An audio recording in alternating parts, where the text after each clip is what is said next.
Hey folks, welcome back to Jack Jr. tonight. We're playing Myth the Wind Age, and we've had a hiatus for the last, I don't know, like 2 months, since the month and a half maybe, since the holidays. So we're trying to figure out what we're doing again here. We're gonna open with a cutscene. So in the PC games, the Myth game series, um, the games came out in like the early 2000s, and a lot of the cutscenes were animated. They were like these old, hand animated, cell shaded cartoons that kind of had this grim, dark, gritty vibe. So try to imagine that as I'm describing this cutscene. We see two Legion sentries standing atop the whitewashed wall of Lankerfan, both looking outward. Swirling shadows dance along the face of the wall, moving across the two soldiers. The camera pans upward, and we see a cloud of ash fiends as they crawl along the city's magical barrier, searching tirelessly for an opening. The two sentries below peer grimly through the shield and ash cloud, trying to get glimpses of the world beyond. Through the writhing, living smoke, we get a fleeting glimpse of an endless column of thrall.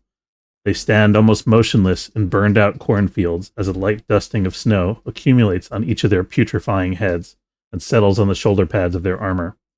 The small detachment of thrall is patrolling the abandoned suburbs beyond the city shield, searching house to house for survivors under the direction of a soulless. "Nice weather we're having," one of the sentries says.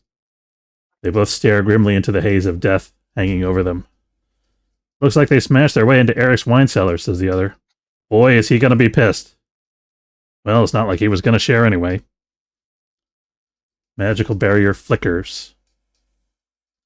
We cut to a dark stone room lit by torches, hidden safe room beneath the Imperial Palace.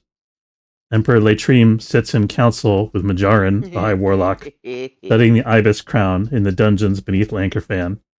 The Ibis crown sits on a table between them, glowing with magic. The glow flickers, unsteady. Both of them are staring at the crown. A huge gilded tome covered with runes sits on the table in front of Majarin, the Total Codex. The Tane is also sitting there on the table beside the Codex. "It will not last the winter, my liege," says Majarin. "We should gather the members of the court and their families, along with what's left of the Legion, and use the world knot to get to safety." The Emperor drums his fingers on the table. "That would mean breaking the shield and letting the rest of the city die. Surely there's something else in the book that can help us." "As I've told you, Highness, the fall of Lankerfan is already written. The book's power resides not in changing fated events, but in altering those details too small to record in the central histories of the Codex. By seeing the big picture, we can sway how the fated events take shape. If we die here, the Codex will fall into the Watcher's hands. It's our duty to keep him from obtaining it, even if it costs 1,000 lives." The Emperor places his hand on top of Majarin's. Majarin flinches back slightly, but smiles politely. "It amazes me, Master Warlock, how you sometimes fail to see the big picture. You speak of throwing away 1,000 lives over this artifact, but where would we find 1,000 lives, or even 100, that we could afford to throw away so carelessly? What good is shaping future events if there's no one left to enjoy the fruits of our labor? The last remnants of our people all live here with us now, depending on these walls. Tell Captain Damas to organize an evacuation of the city. Prepare your countermeasures for the Ash Fiends, and be ready to buy us time once the shield has failed. You and I will be the last ones through the world knot. Contact the scribes and scholomants and have them gather any scrap of information they can find about these travel platforms."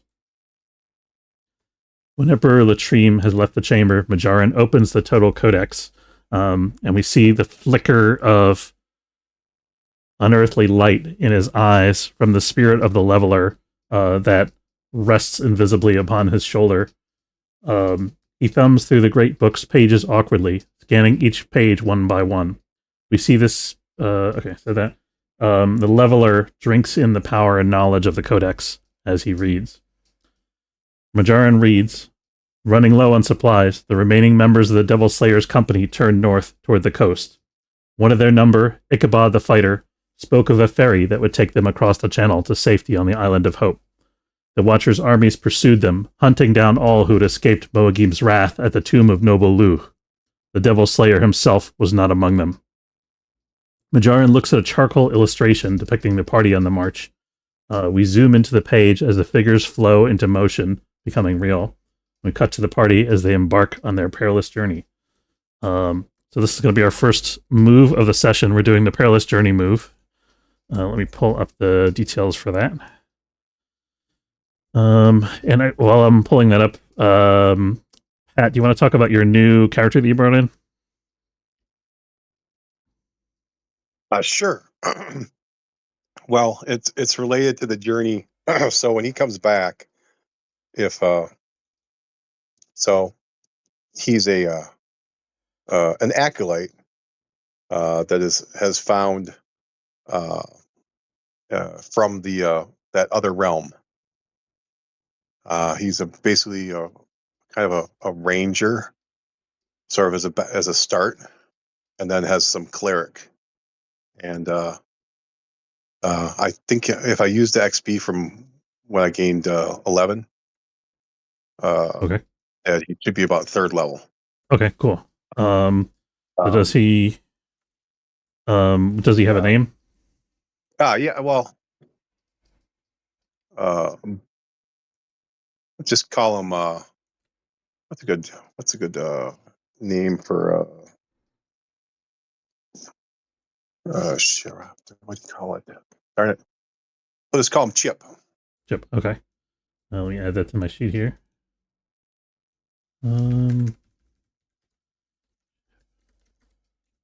Chip the cleric. And are there any humans on that plane? Not many. But there are people who have been exiled onto the plane, kind of isolated cases. So he's a son or daughter. He's a son of someone who got exiled, and is when the gate opened to this plane where they were dumped. Was there a way back? Are we getting is there further adventures in there? We'll get to that. Okay, I got the perilous journey up now. What's that? He's a native in the way that he was born there, but he's not from that plane originally, or his people aren't.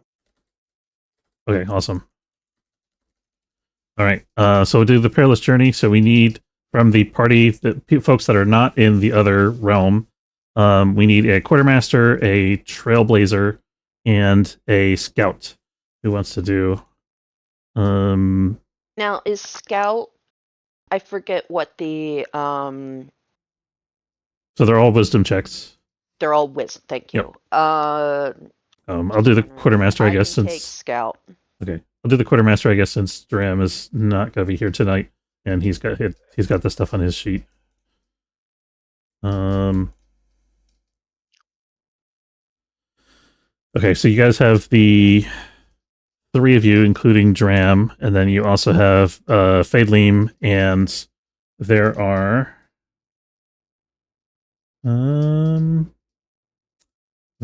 four of the folks who escaped from the sacrificees that escaped from the temple along with you guys. Four of them have managed to tag along with your party. So they are wanting food as well. Are you guys gonna feed them?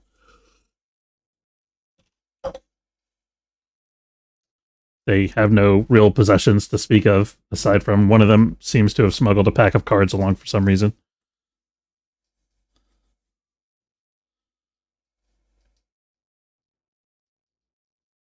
I don't eat, so, and neither does my ghost. Okay, so I guess I'll leave it up to Ichabod then. Ichabod, are you sharing food with these guys?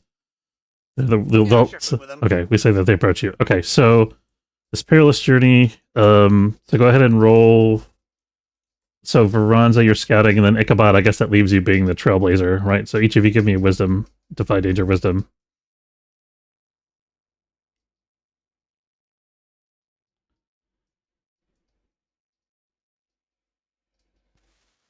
The bad rolls have returned. Ooh, okay. Yay, bad rolls. Hold on.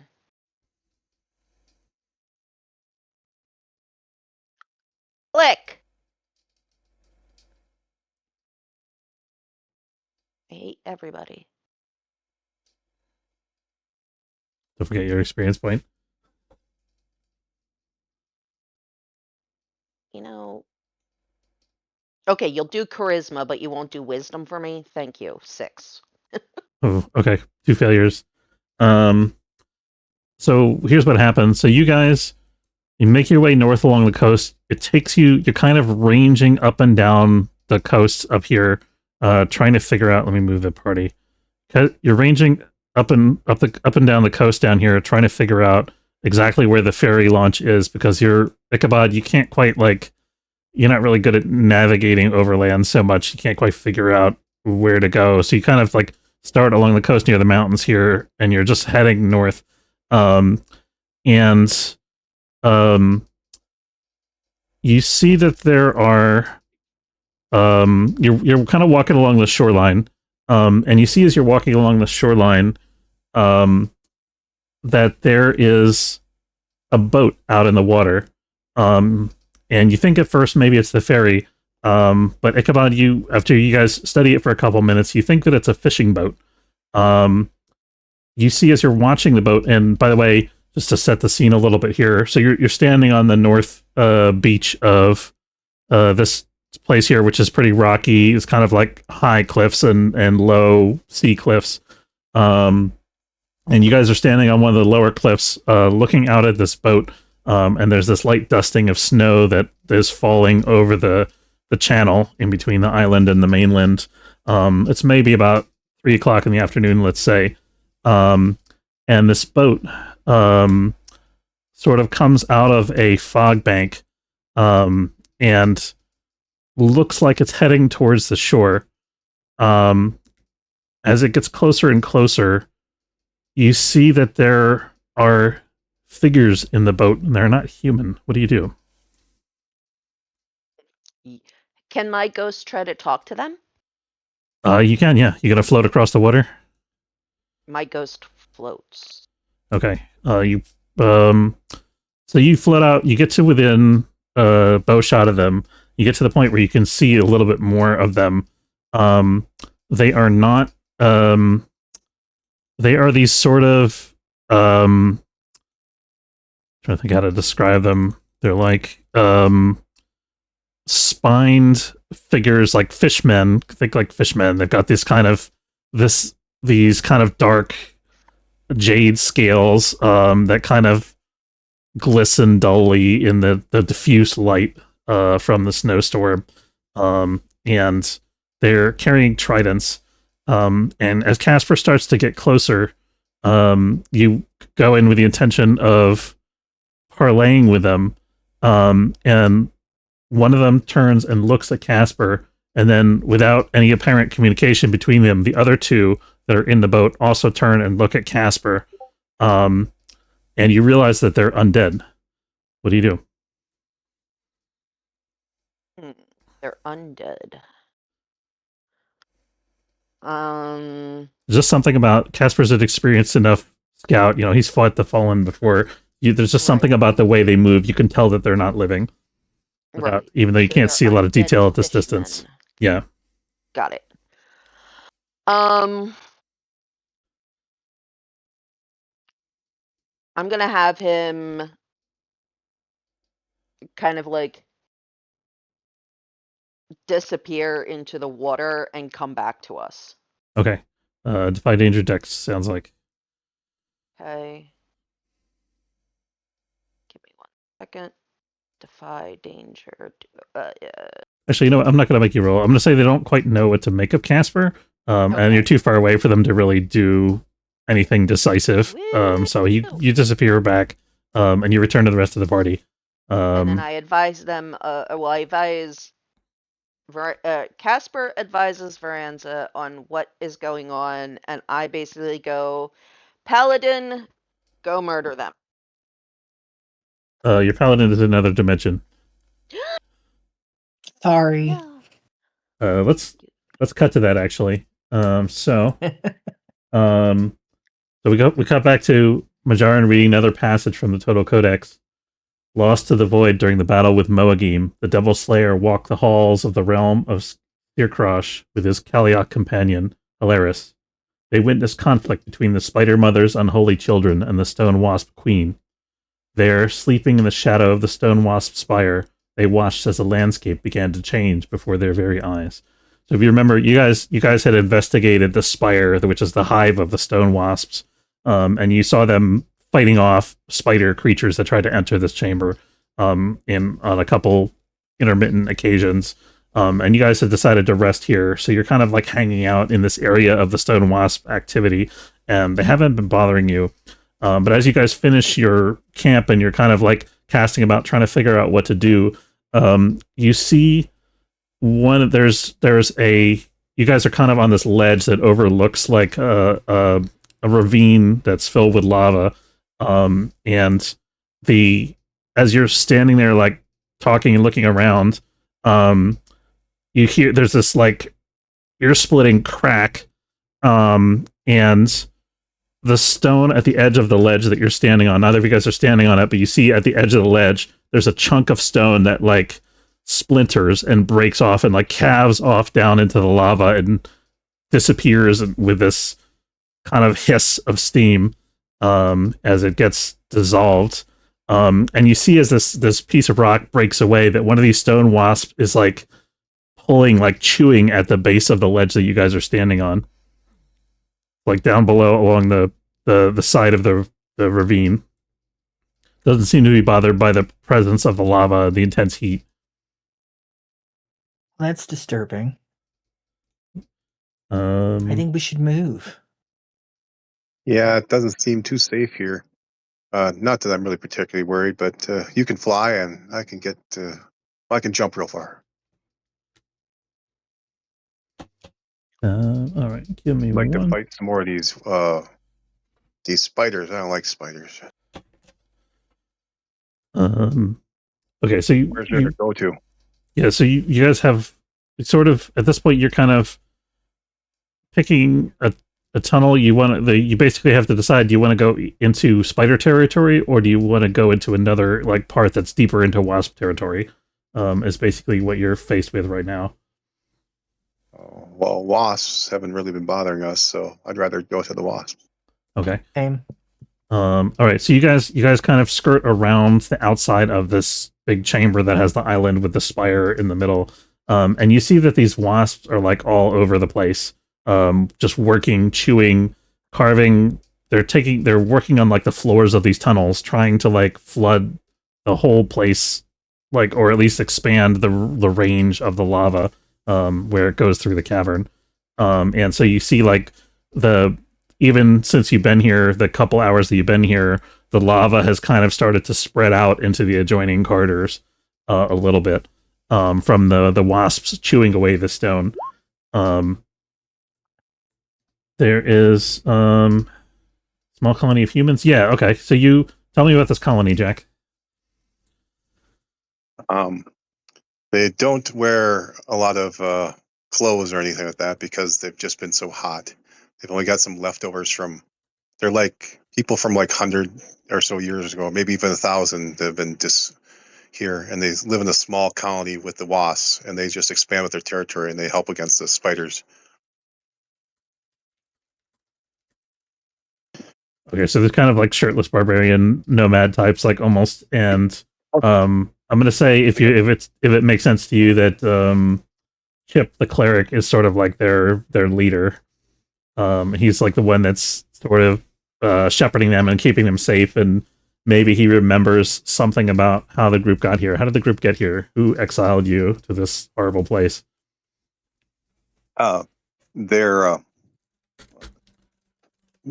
We're all remnants of past criminals and heroes who have fought against the spiders in the world knots, and we have taken refuge here because of and our way was cut off, so we are trapped here for a while.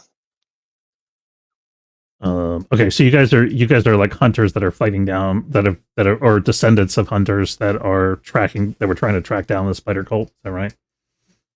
Yeah, there's many worlds where the spider cult occurs, right. Yeah, and we were fighting them, and we've been here for about 100 years. But this has just been passed down. I was never alive during that time. Okay, awesome. So you kind of keep with them. You're sort of like the lore keeper for the group. You tell the story of how they all got here, and sort of a little bit about the skirmishes between the wasps and the spiders. And actually, Chip, you notice as you see these two strangers approaching, which in itself is alarming because you're born in this realm and you've never seen anyone here before aside from the people in your little group. So there's like something incredibly shocking about just seeing strangers appear, right near the in the heart of this territory, right near one of the stone wasp hives. And what's more, one of them is not human. One of them is the Kaliach, which is even more shocking. Yeah.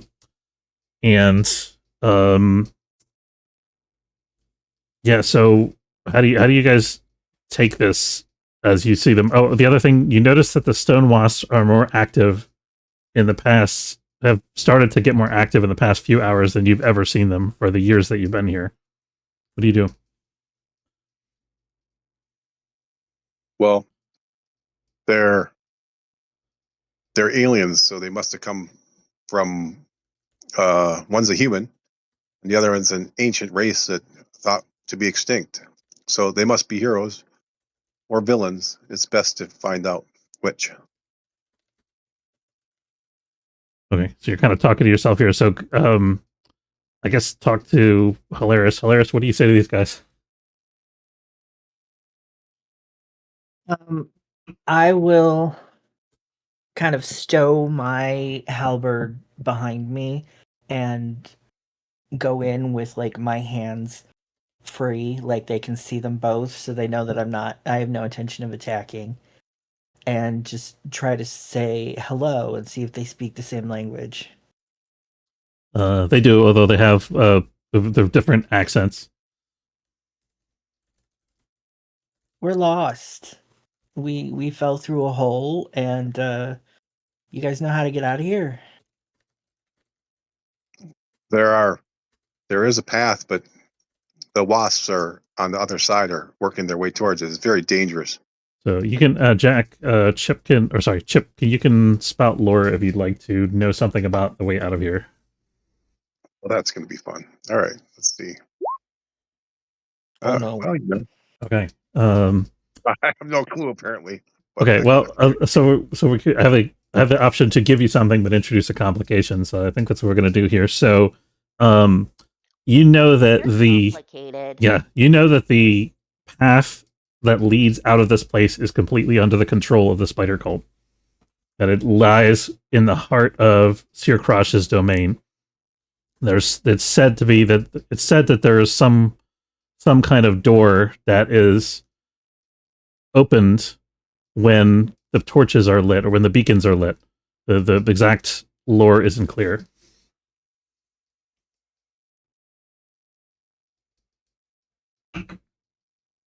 Yeah, I'm not sure what, but since the wasps have been so busy, and the last time we noticed them was, well, rumors when there was another opening. Maybe there's a conflict, and now is a chance with the unrest that they'll leave the portal open.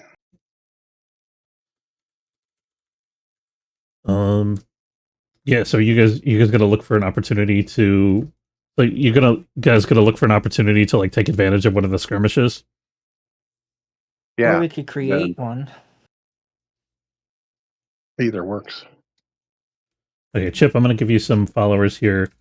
One of your let's give you two named followers. One of them is named Sunad. Let's say he is an ex-criminal. What is he armed with? What kind of stuff does he have with him? Sunad has a sling and a hatchet. And who's the other one? Let's see. The other one is going to be Nareem. And Nareem we're gonna say is a somebody who is specifically tracking down, or descended from somebody who is specifically tracking down the spider cult. And Nareem is a dwarf, let's say. Oh, okay. Yep. Nobody likes spiders here. Okay, and so he's probably got like some old armor that's like worn out and banged up that doesn't quite fit because he doesn't really have the tools to maintain it or keep it in good shape. And he's got an old warhammer. Okay. Yeah, so you got these two guys with you. And there's a couple other folks, but these two guys are like your fighters, your scouts. They're the guys who help everybody else survive. There's there's like children amongst the group. And there's a couple of kind of weaker non-combatants, let's say. But these are like your right hand guys. So you go and you take them, and you witness one of these skirmishes between the spider cult and the stone wasps. And what the spiders tend to do is they'll kind of amass around one of the tunnel mouths that comes into this vast like lava cavern, and they'll sort of make themselves known. As soon as they make themselves known, the wasps will start swarming in that direction. They'll just start filling that tunnel, and the spiders will like sort of skirmish briefly with the wasps and then withdraw. And in the process, the wasp will start like chasing them down the tunnel until some of them start to get stuck in the spider webs. And then the spiders kill those as the others withdraw from the tunnel. But each time there's kind of this back and forth where sometimes the stone wasp will be able to set fire to the nest or the spider webs, and so they'll clear out sections of the tunnel. And as the lava advances through the tunnel, as they chew through the flooring, they're sort of expanding their territory against the spiders. So that's kind of how the skirmishes go. And you've seen many of these skirmishes over the years, but the fighting right now is particularly intense. Also, Chip, that there are humans among the spider cultists. They're the humans representing the spider cult that you've occasionally caught glimpses of in the tunnels beyond, although you've never really made contact with them. But they don't look anything like the two folks here. They all sort of have these uniform dark robes and masks that they wear, so you know that instantly these guys were not cultists. Chip is wearing a mask as well. Okay, but he takes it to reveal himself. It looks like a wasp. Wasp mask. Okay, cool. Do your other guys have wasp masks? No. It's supposed to representation. I'm a ranger and a cleric of the I guess the wasp folk. Okay, we'll give it add the wasp mask to your gear. We'll give it the impressive tag. You're on here again. I think it's like the second page of the sheet or something. Yeah, click on sub at the top underneath the Dungeon World logo.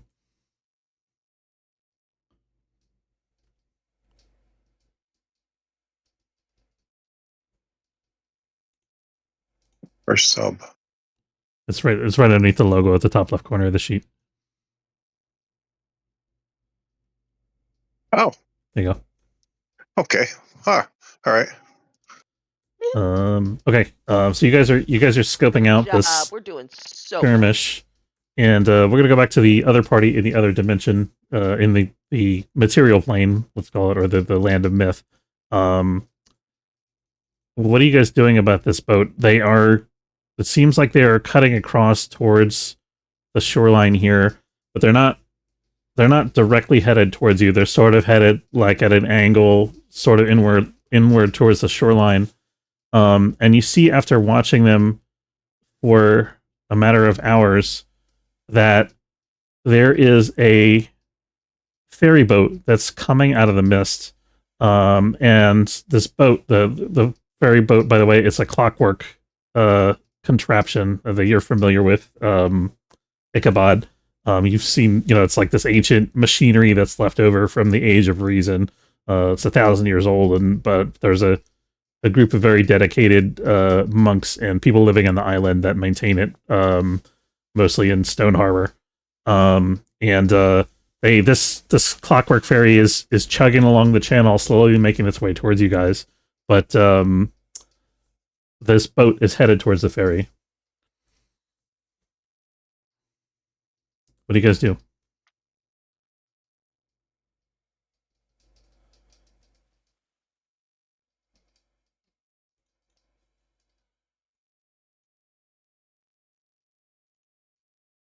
This is Baranza and Ichabod. Yeah. Well, Ichabod's like, no, no, no, no, no. And Casper, obviously.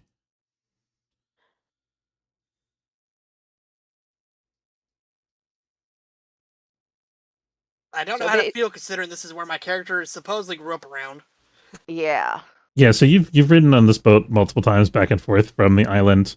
In fact, I'm going to say the folks that run the ferry because you've been back and forth a few times. Let's say Minos and Stren are the couple that operate the ferry. And the ferry, it's not really like a proper sailing ship because it has all this machinery. It has a sort of like a skeleton crew.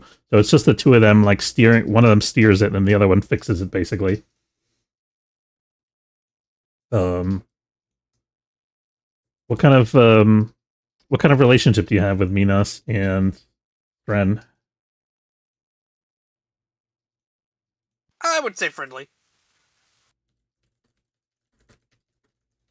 Okay, so you see this boat full of undead creatures approaching the ferry. And you see at a certain point the ferry they recognize that this thing's coming towards them. And they are pulling up alongside, like they haven't quite figured out that they're in danger. They're pulling the ferry up close to check out this other fishing boat as they're heading towards the ferry station, which you guys realize is about a mile away to the north of you.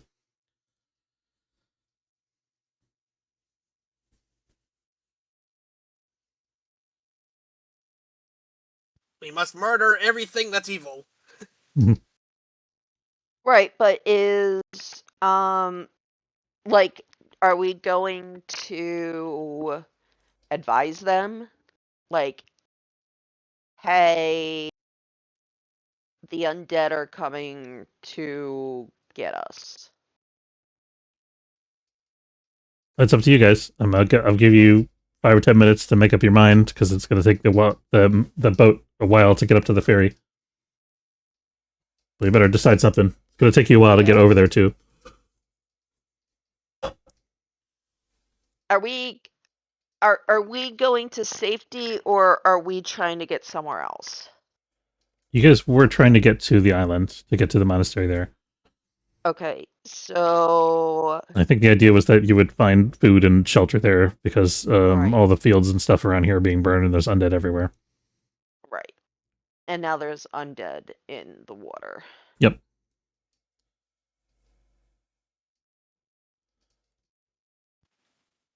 We are headed that way, so get ready for a swim. Yeah, what I'll do is I will Chimera. Okay, I got 2 holds. Okay. All right. Let's see. So it's undead.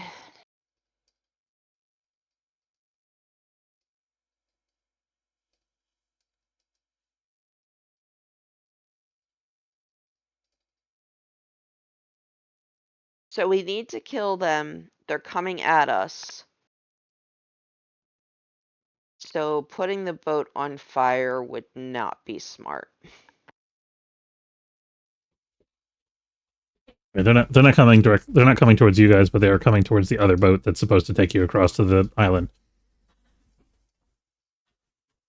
Also, if you burn their boat, I will be highly upset. Yes. I don't want to burn their boat. I want to burn the bad boat. But the bad boat is going to the other boat. Okay, so are you using a Teostra form or what? I'm using it. Oh,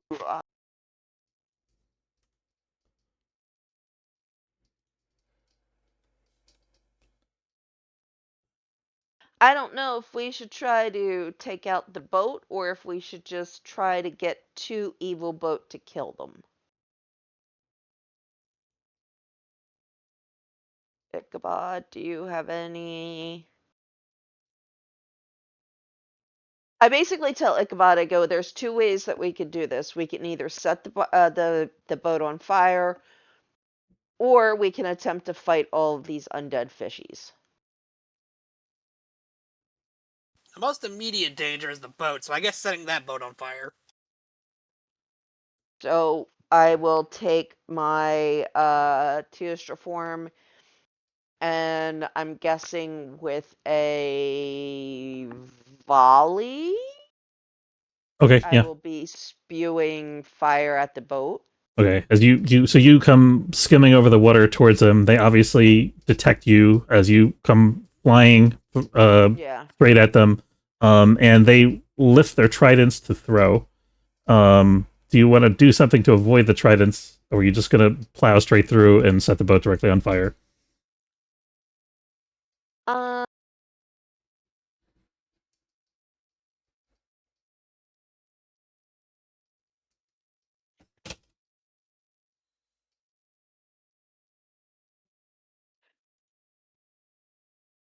What is my health at right now? I should be at max health. Yeah.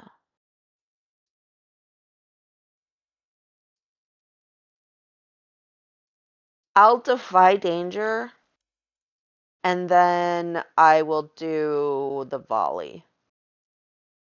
All right, go ahead. Do your defy danger. Nice. Nice. Thank you. Okay, so Tridents don't- you power through. The tridents all sail wide. Go ahead. Then I guess the volley. Oh, Nice. Okay, do your damage.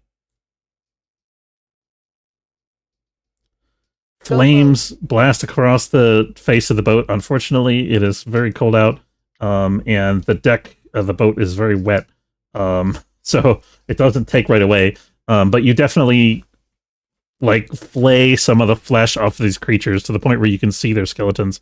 Let me give you the picture of this creature now that you guys are up close. There you go. You guys can see that, right? Yeah, so you get the skeletal. It's like the skeletal merman.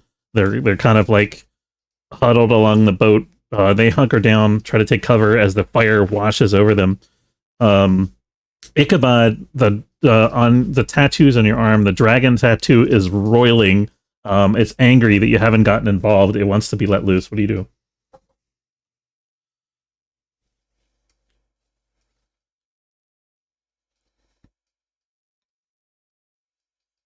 I'm gonna need you to say that again because you cut out for me. yeah. Sorry. I said the tattoo, the dragon tattoo that you have on your one arm, is roiling. It wants to be let loose. What do you do? I let it go wild. Okay. So it emerges from your arm, and it says, "Will you ride?" For now. All right. So you clamber awkwardly on this thing's back, and you're both staring at each other kind of suspiciously because neither of you really likes the other, I'm imagining. But it takes off, and suddenly you're airborne, which is a very disconcerting feeling because you haven't been on any kind of aircraft before. I guess you probably flown on. I think you flew on Veranza's back once, so it's a bit like that, but it's still a little nauseating. And you're skimming out over the water in your full heavy armor, and you come crashing down towards the deck of this boat, and the dragon lands on the deck, lashes out at one of the skeletons, and smashes it with its tail. What are you doing? The other two skeletons are turning and trying to rake at the dragon with their claws. I am also fighting the skeletons. Go for it.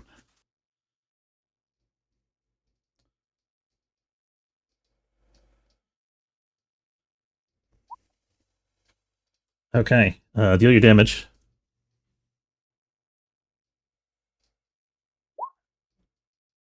Okay, so you straight up smash one of them. How do you destroy it exactly? Caving its skeletal face in. Nice. Okay, yes, you punch it in the head and its skull shatters. And there's like bits of slimy dead fish ichor that just like splatter all over your hand, and all over the deck of the boat, as this thing goes down in a writhing heap. And the third one, however, gets in a claw into the flank of your tattoo dragon thing, and the dragon roars and thrashes around trying to get it off, and it's like climbing up the side of the beast to get at you, and it reaches for your leg. What do you do? I'm gonna tackle it off the dragon. Okay, go for it. I think that sounds like Defy Danger Strength, maybe? That could be Oh. worse. Okay. So you dive off the dragon trying to grab this thing. It's surprisingly nimble though. It moves and you lunge at it and it kind of just shifts to the side and you roll off the dragon's back and hit the deck hard. You're stunned for a moment. Veranza, you see this happening and the skeleton is rounding on Ichabod now that Ichabod's down on the ground. And they're too close together for you to get in a flame breath. But you could try to do something if you wanted to. What do you want to do? Can I whip my tail around to see if I can maybe like knock them off balance? Yeah, go for it. I think you owe me another shapeshift roll first, though, because you used 2 holds already for flying and Yes, I did. breathing fire. Thank you. Very good. Well, Okay, go ahead and roll your tail. All right, and deal your damage. Okay, do you want to deal the extra 1d6 damage? yes. Go for it. Okay. Oh, go. So you slap it with you slap it with your tail, and knock it against the dragon. My tail kind of back and forth. Yeah. They're flimsy, but they're not quite that flimsy. It is damaged, but you kind of smash it, knock it down, but it's still moving and writhing, and it grabs onto Ichabod's leg. Ichabod, you're sort of recovering from the stun, and you see these like moving shadows above you as like your dragon and the other druid dragon are just like circling around you, both trying to get at this thing that's like clinging onto you. What do you do? I start kicking. Go for it.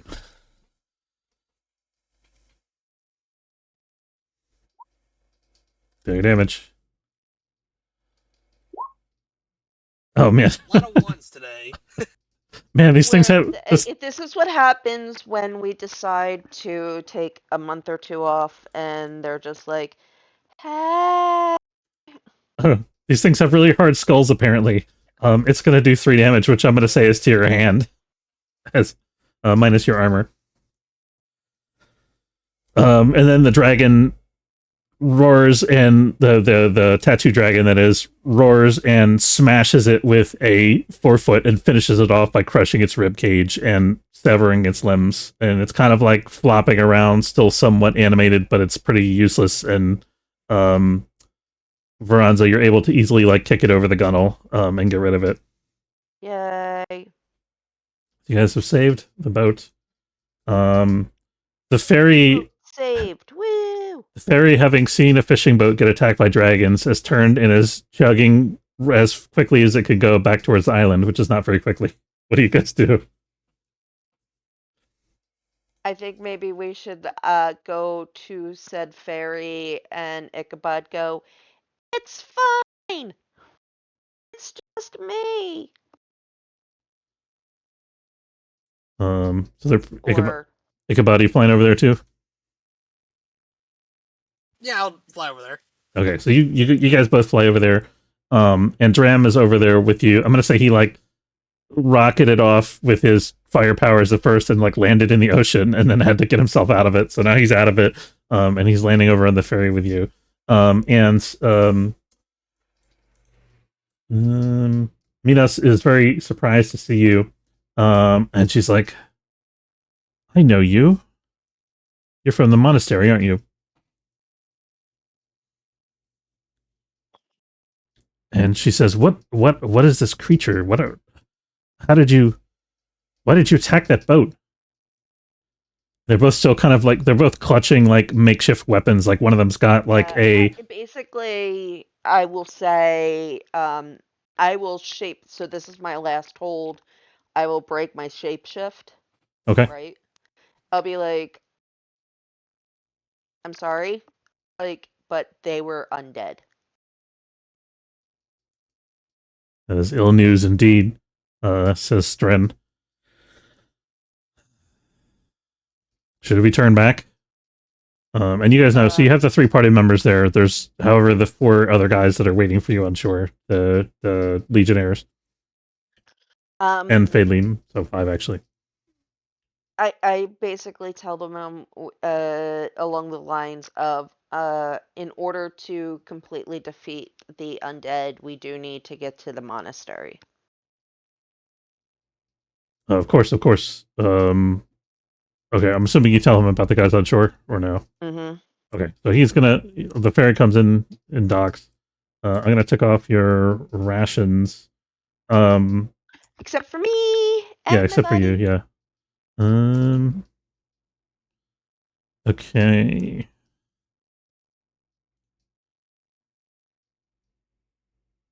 Oops, looking at the wrong sheet. Here we go. Okay, so actually, you use the last of your rations as you're crossing over on the ferry. So the party is now out of rations from the official stash that Dram had on his sheet.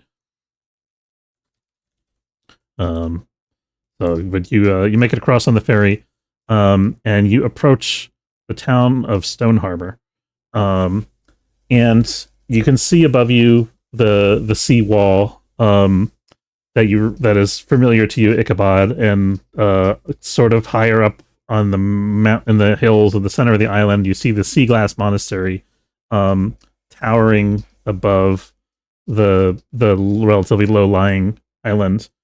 And what do you remember most about the Seaglass Monastery?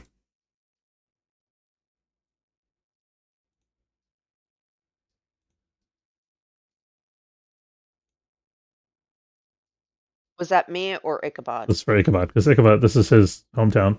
Tell me something about the Seaglass Monastery. It's very hard to look at when the sun is really high in the sky. Fair enough. Unfortunately for you guys, the sun isn't high right now. What else? Tell me something about your mentor. Who was he? Who was he or she? Great. He was a very cranky old guy who loved throwing things at people. Oh boy. Okay. That's why I am so good at running away. I love it. Okay. No wonder he has so much anxiety. Mentor. You would be too if you had a 4-foot tall old guy throwing stuff at you. Okay. Let's say his name is going to be Young.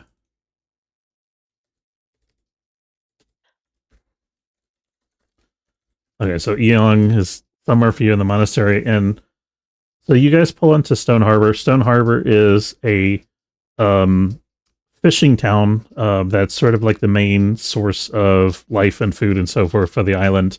And as you pull in, it's getting to be evening, and you see a lot of activity around the harbor as fishing boats. You know, all the fishermen are like getting their fishing boats ready because they fish, you know, out on the channel at night, or out in the Hope Sea to the north here at night. So they're all like putting together nets, they're making sure everything's sorted, getting their gear on and their rations for their excursions and so forth. So it's busy when you get in there. And the ferry pulls in. What do you notice that's different since the last time you were here? More people. More people? Okay. Yeah, so the island is a little bit crowded then.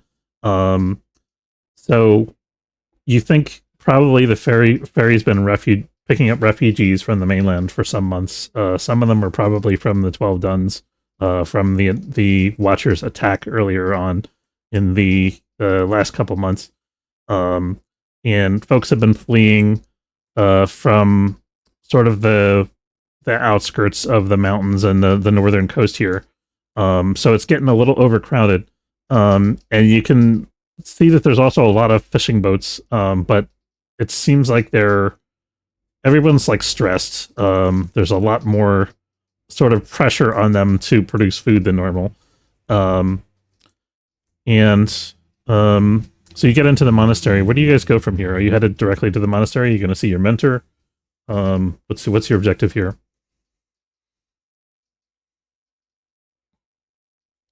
Well, Bronzo, how would you feel about doing everything? I just want to get to the monastery so that we can defeat the bad guys. All right, so you head through Stone Harbor. You see a couple familiar faces. Ichabod, you wave hello to people. And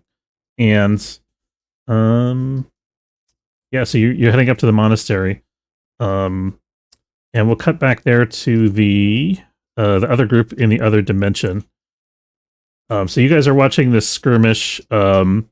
It looks like right now the current battle that you're watching, the Wasps are losing. So Chip, Jack, and Hilaris, are you going to pitch in? Are you going to help them out? Are you going to wait until the battle ends? We're going to help. Okay. Chip is, anyways. He encourages Jack. Jack is, of course, wants to fight the spiders. Right, of course. So Jack goes charging in. What is Chip doing? Chip is he's got a secret that he has got a nascent queen that he's carrying with him. Oh, goodness. His Okay. secret mission is to escape to another dimension to spread the stone wasps somewhere safe. I love that. Okay. So you're taking the queen into battle with you, or did you leave it back at your? No, it's going into battle with him, but it's like a young queen. Okay. Imagine you have it like hidden in your pack or something. It's basically the ranger companion. Oh, okay. Oh, cool. I love that. That's awesome. It's basically a hawk, but it's like heat doesn't do anything to it. Okay. Yeah, so you go into battle with this the stone wasp. Go ahead and is that a volley or are we charging into melee? What? Volley. Okay. Go for it. Stupid enough to go right about, but he does he has these small like axes. Okay. So he's throwing that like ammo. All right, so where's my little thing here?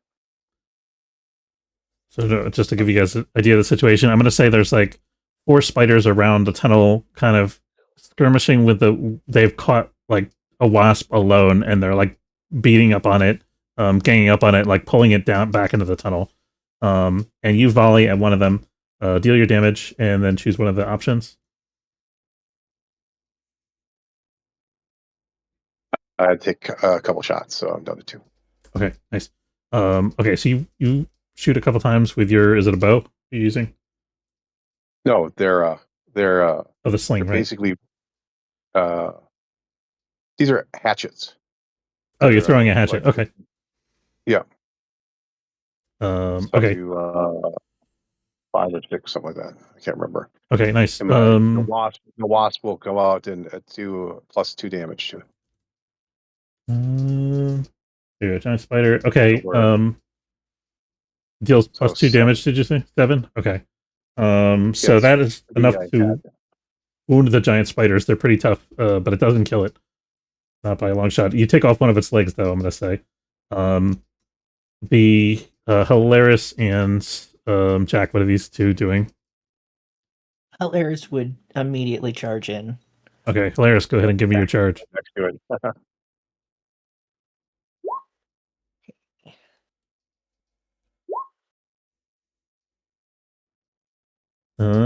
Okay. Deal your damage. And do you want to take the extra? Do you want to deal the extra damage? So you hack at one of these things, and you find that they have a very tough hide. Do you want to take do the extra 1d6 and get it to danger? Well, first, because I'm still on a quest, I get plus 1d4 anyway. I'm gonna say actually, the quest doesn't apply to you right now because you're not in the same dimension as the thing that you're supposed to be protecting. Okay.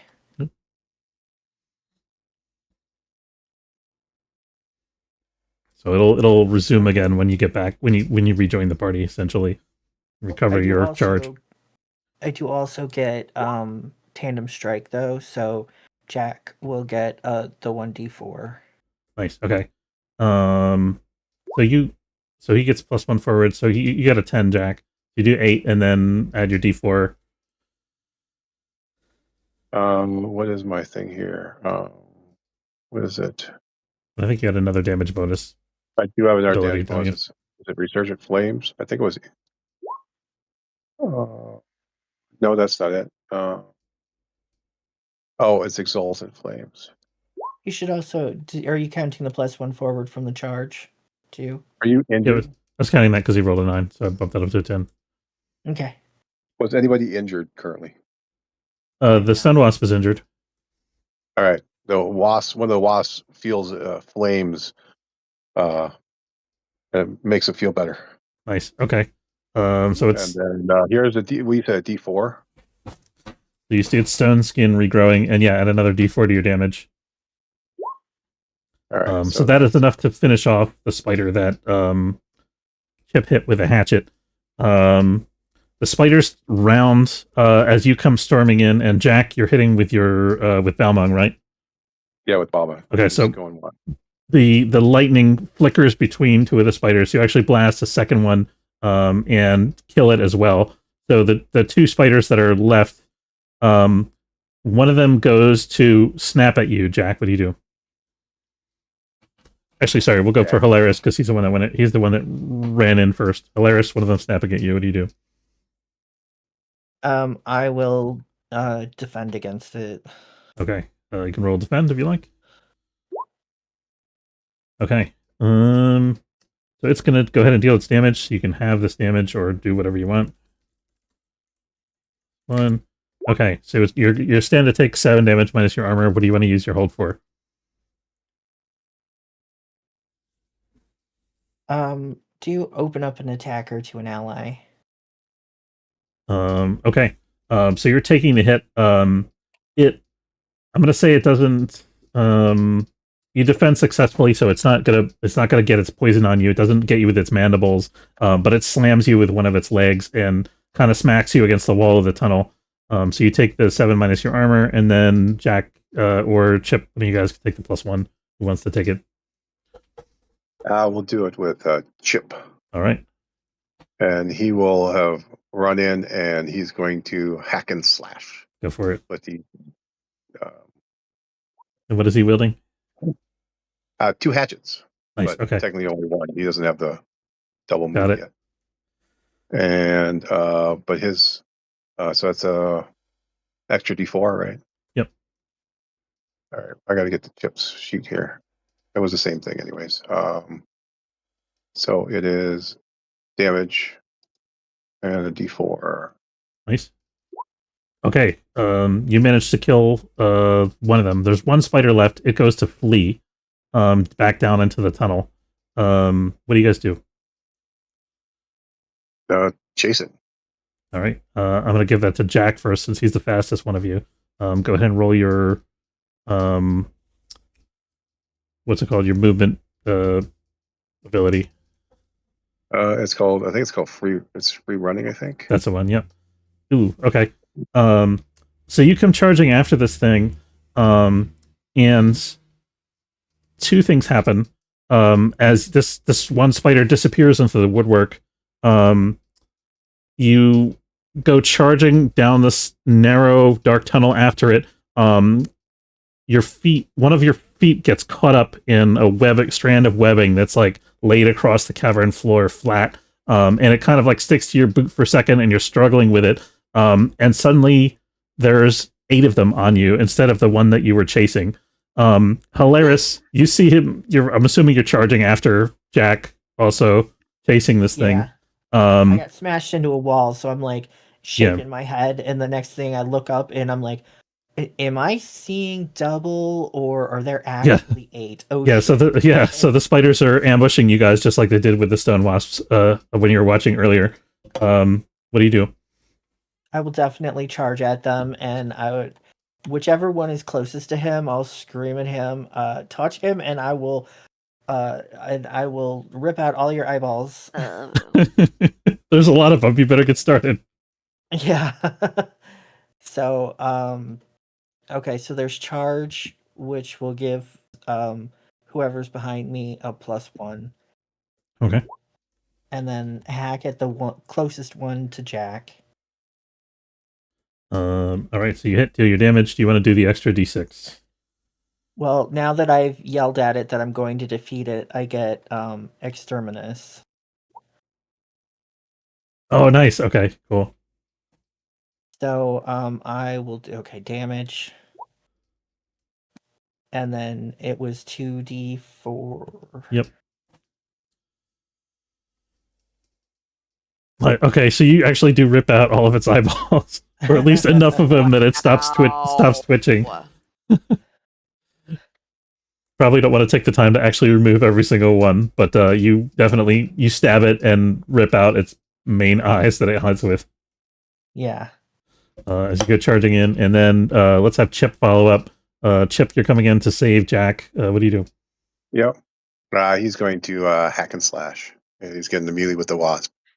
So here we go. Okay. And Nice. since I had hack and slashed again, there's the You get the bonus to Chip, who comes behind me. Damage. And then d4. That's 6 total. Okay. So the hides of these things are quite tough. So you start hacking at another one of them. You one thing I can do. Manage to stab its thorax. This is my enemy. What's that? I ignore armor. I declare these are literally enemies of my god. Okay. So, as my one of my clerical things is to let me read it. What the heck it is again? I haven't put everything on it. It is not cast a spell. It is a precept. If I declare, choose one precept. There's a what is it called?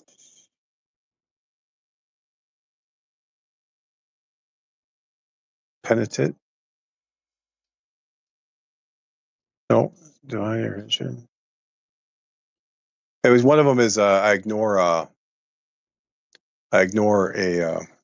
the armor of an enemy of somebody who I've declared like a heretic or an enemy. Oh, good to know. That's important. These guys have pretty tough hides.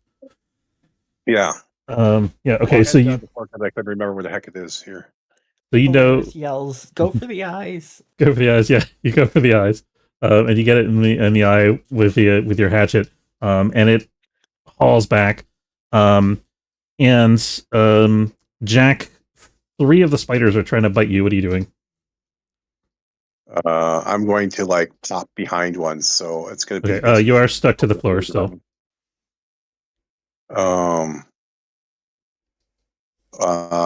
These things don't like fire, so we're in a Zuko style. Okay, go I'm for just it. going to explode out. Style. Oh shit! Ooh, okay.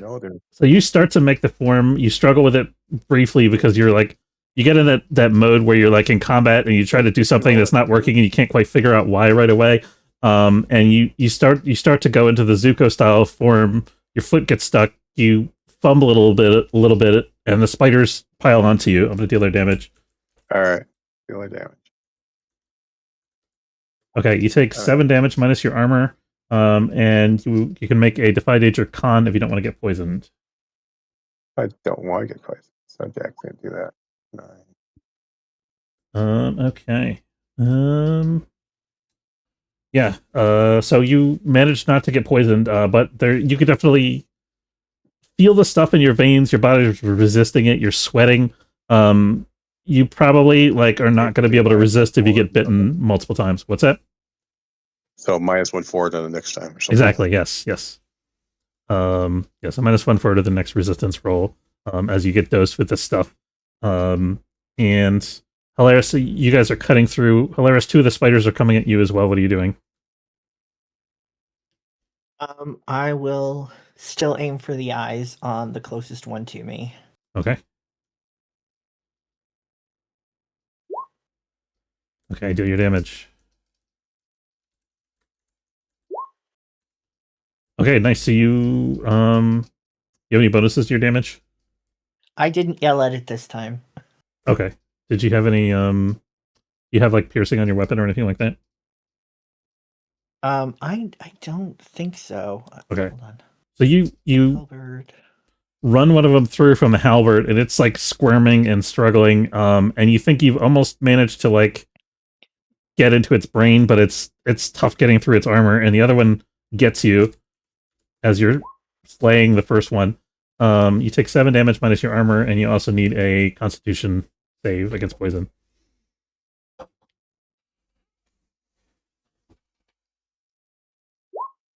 Nice. Okay, you shrug it off handily. And then all of a sudden, there is this high-pitched, shrill, not quite supersonic sound. It's like at the very top of your hearing, you guys can all hear this high-pitched, shrill sound, and the spiders all start to draw back away from you guys down the tunnel. It'll switch back to the monastery. The folks at the monastery, you guys navigate through Stone Harbor. So this is like your first time being in a real town in a while that has like shops and things like that. Is there anything you guys want to get or do before you head on to the monastery itself? You may want to buy rations, for example, because you don't have any food. That would probably be a smart thing.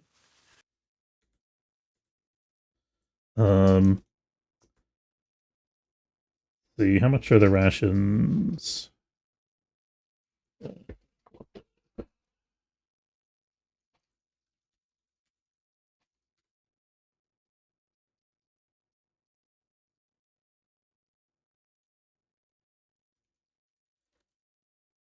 Okay, so standard dungeon rations are 3 coins per 5 uses, and 1 weight per 5 uses.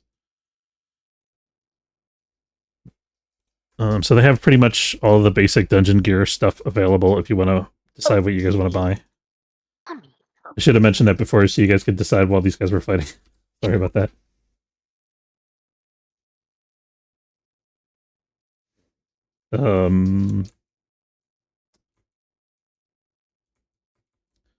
Let's see. The Fadelium is going to buy. He's going to contribute 10 rations to the party's store using what little money he has on hand from soldiering. I have 408. I can buy a whole bunch of rations. Okay. How many do you want to buy?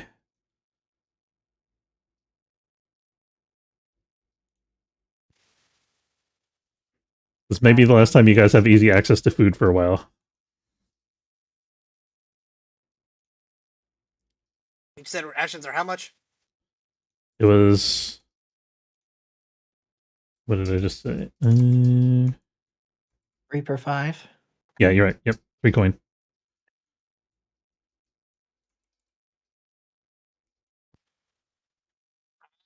Get what would equate to,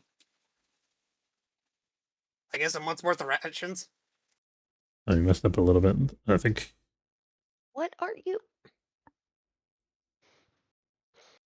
I have a kitten that is looking at everything that I have around me and going, "Oh, you can fall on the ground."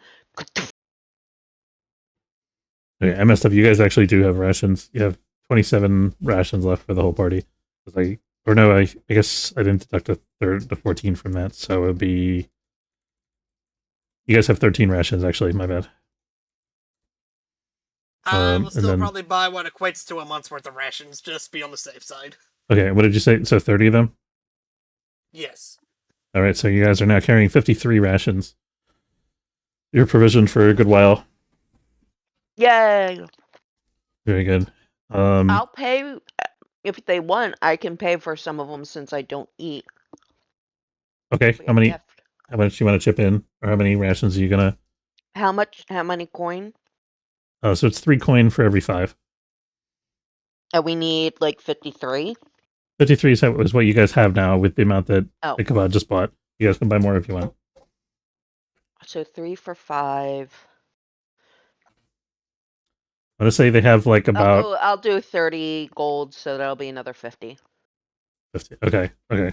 All right, I'm gonna say you pretty much bought out the market here, so there won't be any more rations available immediately for sale. And some of the refugees around town are kind of giving you guys the eye as you're taking like barrels and barrels of like salted fish and like finding ways to squirrel them away around your person.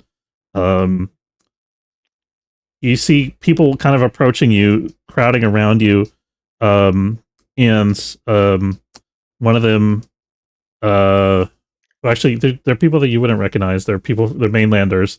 But one of them is a young kid who's kind of tugging on your armor gauntlet, Ichabod. He's like, please, we need food. The people here won't share with us. How many rations do they need? I'm gonna say there's like 20 people that are there, like hoping to gather around you, hoping to get food. So you could feed all of them for a day with 20 rations.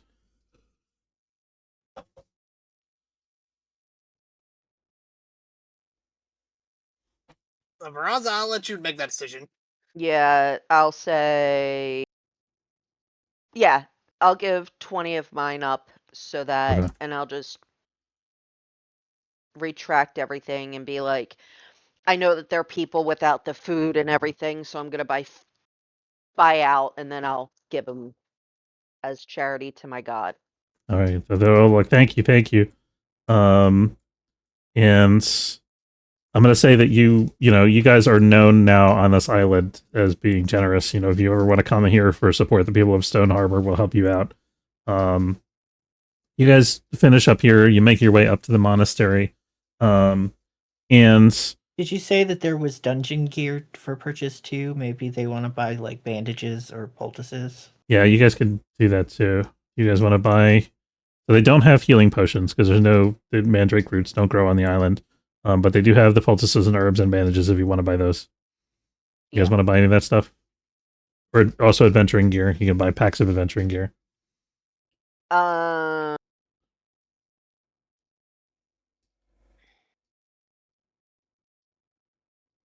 did I miss that? I'll just whatever bandages and poultices that they have. What is their stock right now? Okay. I'm gonna say they've got 12 uses of bandage, which is gonna run you 20 coins. And then 6 uses of poultices and herbs, which is gonna be another 30 coins, so 50 coins total. If you want to spend that much. Sorry, I just gotta remember how much money I have. Oh, I have 700 coin. Okay. Well, had 700 coin. Yeah, I'll do that. Okay, so So 50 that's coins. a total of 70, so I'm down to 630. Okay, so that's giving you 6 poultices and herb uses, and then 12 bandage uses. You want to put that on your sheet? Or you want me to put it on the Hold on, quartermaster I sheet? got it. It's 12. You said 12 bandages. Yep. And you said how many? 6 poultices and herbs. Herbies. I'll just put in 6 herbs. Okay, sounds good. So. All right, so you guys shop in town. The merchants are very happy with you guys. You head up to the Seaglass Monastery, and Ichabod, you open the front gate of the monastery, and quickly duck back as something comes flying out at you. There is a clay pot that tumbles out and shatters on the mountainside beside you. What do you do? Warn them that we're about to enter the realm of the devil. Oh. Young, of course, is there, and he says, "Where you been? You never finished your teachings." Your teachings was that I sucked at everything. You haven't exercised since last I've seen you, have you? Looking skinny, too. I have been running away a lot, so yes, I am skinnier than I was. Don't just stand there in the door. He's threatening to throw like an inkwell at you. Come in. You gonna introduce me to your friends? No. He throws an inkwell at you. And he says, "You." He looks and he sees the Veranza. Do the druids of your people have some kind of like regalia that you might recognize, or that he would, think you're a foreign dignitary or something, or is it just like traveling clothes? I don't know. Okay. Let's say you just. Sorry, I'm trying to keep my brain awake. That's okay. I'm gonna say you're just wearing like basically simple robes. People around here probably wouldn't recognize the little jewelry and stuff that you have on. So they say, come in, my lady, says Yang. And you notice Ichabod, he's polite to everyone except you. How do you feel about that? I'm used to it. Yeah. So he ushers everybody in, and he sees Fadeleem, and he kind of gives Fadeleem the eye too a little bit. And he's like, deserter? And Fadeleem bristles. And he says, everyone in my unit was killed. And he goes to like start something with a mentor. Do you intervene? I like living, so no. Okay. Ian quickly grabs Fadeleem and he's going into fist fight. He's not going into like try to stab the guy, right? So he comes in with his fist and tries to hit this older guy. And the older guy, surprisingly quick to you, Veranza, because you'd never seen this guy before. He kind of just like almost disappears from in front of Fadeleem and grabs him and like twists his arm up high behind his back and pushes him against the wall. And he says, "Respect your elders." I look at Faylene and go, respect your elders. All right, says Fadeleem. Just let go. That's a good idea. I'm gonna say, Fadeleem looks to Yang and he says, "Do you have an armory here?" Let's get you guys a map of the monastery.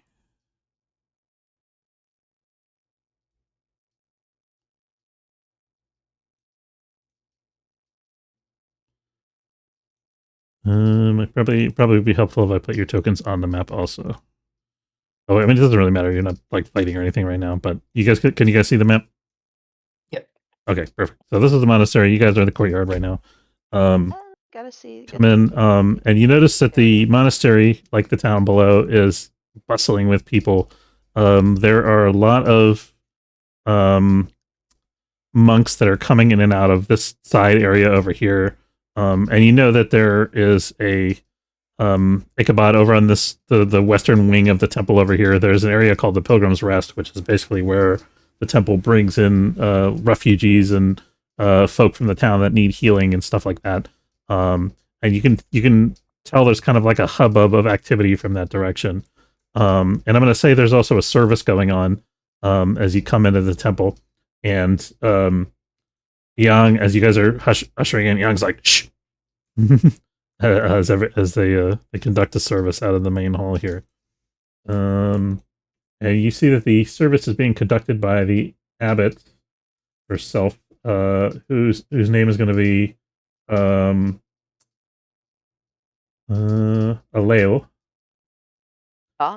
Aleo the abbot is conducting the service in the main courtyard.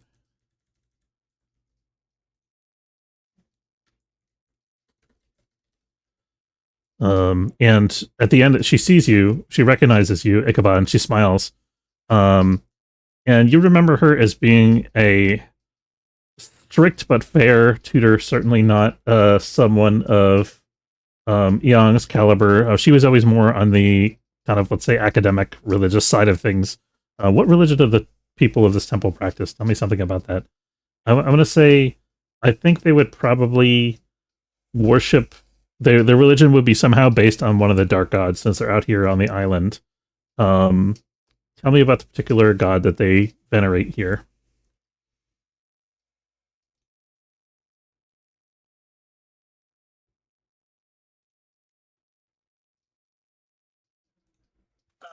He's the god of sea storms, mostly. Okay. I have not made a name for it yet. That's okay. I think in fact the dark gods probably are not named. So he's euphemistically referred to as the he who raises the waves. Let's say. Oh, good morning, sir. Hi. Oh, pleasure to see you. I'm being walked across. Yeah. Okay. So when as the service winds down, Abbot Alael comes over, and smiles at Young, and Young dutifully scurries off to somewhere in the East Wing. And the abbot says to all of you, "Welcome, welcome." And she turns to Ichabod in particular and says, "We are happy for your return." And she offers to give you a hug. And she says, "Will you be staying with us for long?"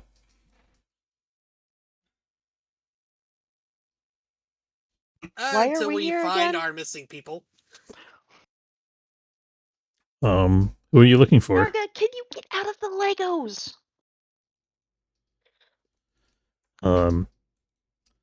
She says, Our friends, and they kind of fell into a dark hole. "She says you couldn't have come at a better time. Many of our fishing boats have been going missing. We fear the worst. It's getting harder and harder for us to reach the mainland." I think they're getting captured by undead fishies. Undead fishies? So you relay what happened to the boat, and she says, they must be creatures that you speak of. They can't be the mermaids. They sound like they're the denizens of the fabled kingdom." And she takes you over to the scriptorium over on the west side, and starts looking through some of the old dusty tomes that are on the shelves there. And she pulls out a book about the northern the northern sea, and the history of the drowned kingdom, is what it's called. And she takes out and she looks through and she shows you a picture. It's like obviously a spitting image of one of these creatures, but it's not an undead creature. It's just a fish man. And she shows, it says, "Did it look like this?" And sure enough, it did. And she says, "These are creatures of not the not creatures of the sea at large, but creatures from this particular place. If they're undead, as you say, the fallen lords must be using them to destroy boats. This is grim news indeed. How many of them have you seen?" We've seen one that we murdered all of them. You've slain them then. You fought them. We burned them to death. Okay. Then I have a great favor to ask of all of you. I would like you to choose one of our fishing boats, accompany the fishermen out tonight, and perhaps for a few nights thereafter, see if you can destroy more of these creatures and protect our boats. Is this something that I can ask of you? I know you've only just arrived. Perhaps it's rude of me, but it's a desperate situation.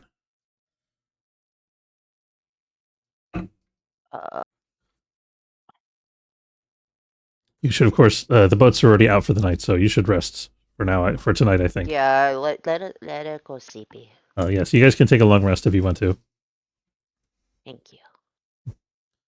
Right, so go and do your long rest, level up, and we'll go back to the interdimensional warriors here. There's no leveling up to do. There is only giving XP to my ghosty. Okay, nice. So the folks that are on the in the spider realm, you hear this high pitched shriek, and the spiders all start to withdraw from around you. And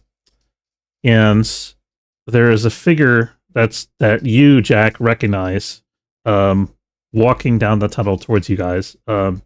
And Chip, you're immediately like on alert because you recognize the black robes of one of the spider cultists. But this cultist does something you've never seen him do before, which is take off his mask.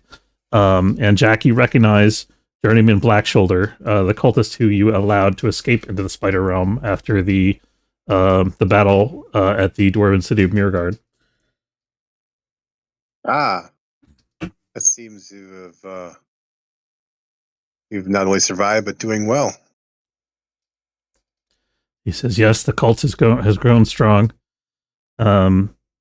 He looks over. He looks over at Jack. He looks at you, and then he kind of gives a sidelong glance at Chip, and he says, "I see you're making new friends. We should speak privately, you and I. What do you say?"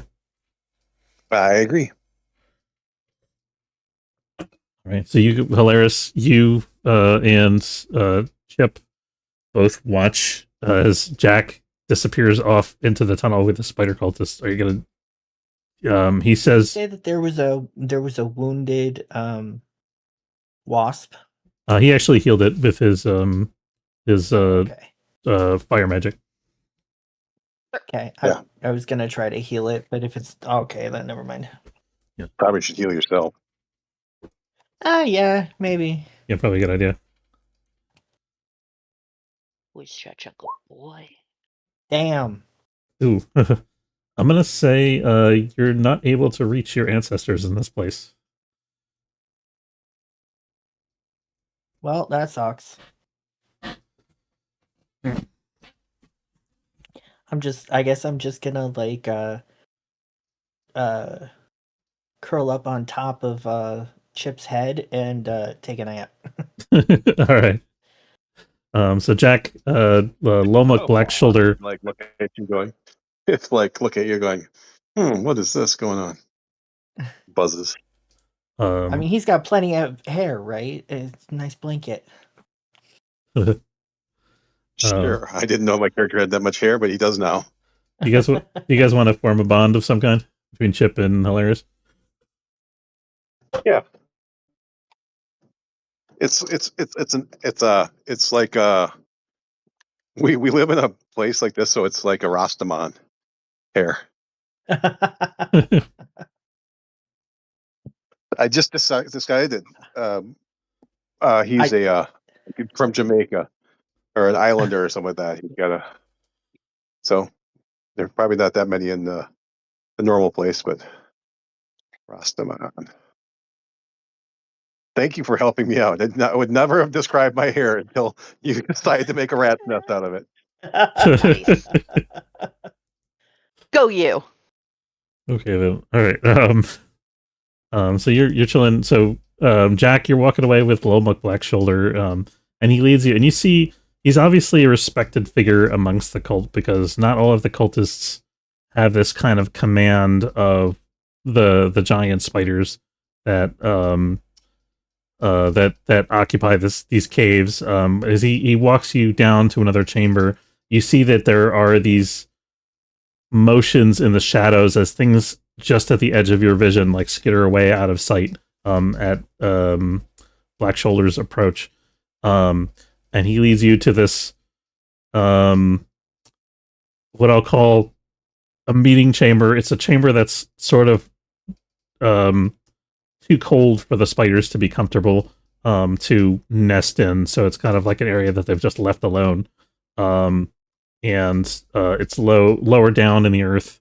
And he kind of speaks to you alone there. And he says, "Who are your friends? Why have you aligned yourself with..." What's that? People we picked up along the travels. It's going to be a great battle. A battle? Yeah, when we get back to the normal realm. Are you heading back there? He says, "As a matter of fact, I am. And Excellent. I was hoping that we could talk about the matter." Well, I'm all ears. It's completely awful for us. It'll be if there is a chance of some kind of discussions, I'm all for it. He says, the exit to this realm is guarded by some of their number, and he gestures vaguely down the tunnel. And he says, the stone wasps have amidst their hives 2 of the lanterns, 2 of the idols that must be lit in order for the gate to be activated. If you can help us eliminate the stone wasp threat and light these gateways, then I can take you back to your realm. Huh. Well, Let me show you what they look like. And okay. he takes you to another adjoining chamber. And he takes you to this pillar that looks very much like the fire runestone that they have in the Warlock's Tower in Skolemans. The architecture, it doesn't have the same kind of like architecture here. It's like a natural cave formation, but it's definitely not a runestone, but it's sort of like a similar handiwork, like it was carved by the same hand maybe as the runestones themselves almost. Or perhaps it was forged in the same era. There's this very ancient but somehow not weathered stone column that's there that has all these kind of arcane writings on it. And he reaches out and he traces his hand over one of the symbols, and the pillar begins to glow softly. And he says, can you reach the other 2 lanterns within the stone wasp domain? I think we can arrange for it. For if you make allow us passage back, I can make so that those. How long do they stay lit? A matter of hours, he says. Okay, so I can make arrangements. I can talk, and we can. There's some survivors. They've been hiding out with the stone wasps, and I think they would like to return to the main. What do you call it? The real world, whatever it is, where we came from. He says, I can offer this deal to you and to one of your companions, the sprite, the Kaliok, but the other I cannot allow him, or at least I cannot allow his creature to pass. It would greatly offend my goddess. Oh. Well, apparently must be some at odds. But it looks like, I don't know, I'll have to go back and talk with them. But I certainly can get them lit. He says, very well. Well, light them, perhaps, and then we will renegotiate. Certainly. All I'll right, go back and but I don't know any other way off this place, so. So he leaves you. You go back to your companions, and you, Jack, I assume you relay everything. Yeah. Okay. Apparently, we're gonna have to. There's a gate. Apparently, there's a couple of pillars that need to be lit, and then the gate will open, and then those guys will let us go back to the normal place. So, Chip, if you learn one thing from your ancestors, it's never trust the spider cultist. That's true. He has to figure out some way of getting his companion through yeah. It's gonna be an ambush. It's not gonna be good. How big are the wasps? Am I smaller than the wasps? I'm gonna say they're about the size of a person's torso. So they're big, but they're not. They're smaller than the wasps. Oh yeah, for Alaris's, yeah. They're You could definitely use one of the wasp as a mount if you wanted to. That's exactly what I was thinking. If I could OMG, yes. ride the wasp through the gate. You could absolutely do that. So the next question then is, do you guys light the beacons? If Or it's do our you- only way out, I think we have to do it and deal with the consequences. Okay, and We'll have Chip. an off-screen conversation about it, but these people have been here for far too long and want to return to anyone that could be their relatives at home. Right, and Chip, you're shocked by this news because you're like, oh, we've seen these stones. You thought they were some kind of like signpost left behind by an ancient civilization or something. You didn't know what they did. Now you know that they're like the mythical lanterns that open the gateway. And you guys are going to go ahead and light them. Ooh. Yep. Okay. You light them. And you see that the Black Shoulder is waiting for you at the mouth of that, or sorry, just beyond the mouth of that main tunnel that the spiders and wasps were skirmishing over. And he says to you, leave the creature and come with me. What do you do? But it's my mount. We'll try to parlay. Right? Okay. Or Chip will. Yeah. At least Chip will try. Well, it doesn't make much difference. Actually, Jack will. So But you, he will resist, like I said, parlay. I think the NPC has to ask you for something, right?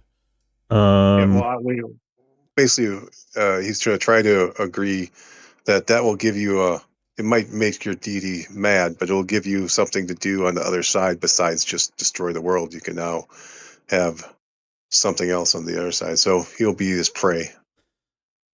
I don't think that's something he wants. I think he's gonna, so what you're parlaying for is the option to get the Stonewasp Queen through the portal. Is that correct? Yeah. Okay, Yeah. so specifically for that, in exchange for that, he wants your help retrieving the Tane from wherever it is now, because he doesn't actually. He says retrieving the Tane from Myrkridia.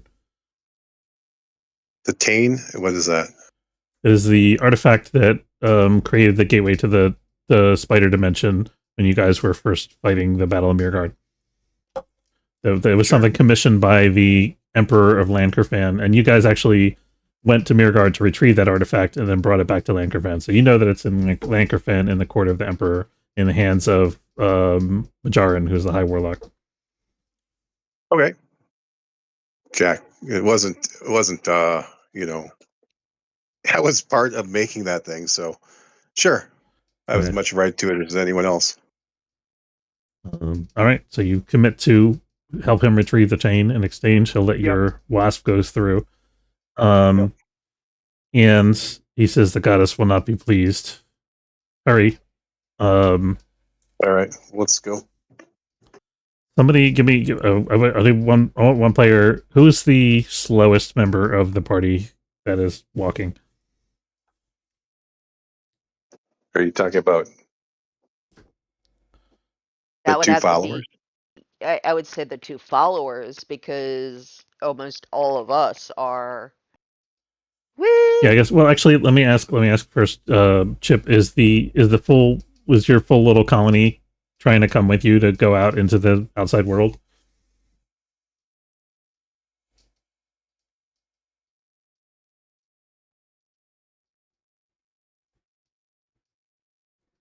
That's a question for Pat. Did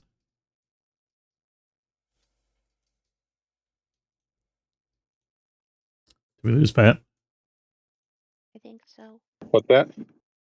I said, are you taking the whole colony with you to the outside world? Yep. Okay.